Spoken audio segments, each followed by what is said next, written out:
करता त्यांना भेटवस्तू म्हणून दिला. बाहेर अंगणामध्ये विहीर दिसते, त्या विहिरीला पाणी नव्हतं, 80 फूट खोल होती. त्यावेळेला स्वामींनी लघुशंक केली, पाणी आले. त्याला कुशावर्त तीर्थ बोलतात.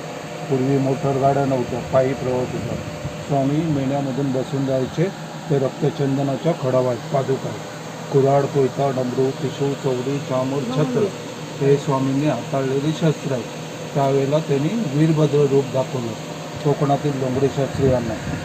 लंडनची कोडा कंपनी भारतामध्ये प्रथम आली, त्यावेळेला स्वामींना न विचारता चोरून फोटो काढले, तर माकडांचे फोटो आले. नंतर मग स्वामींकडे परमिशन घेतली. ते 4 ओरिजिनल फोटो आहेत.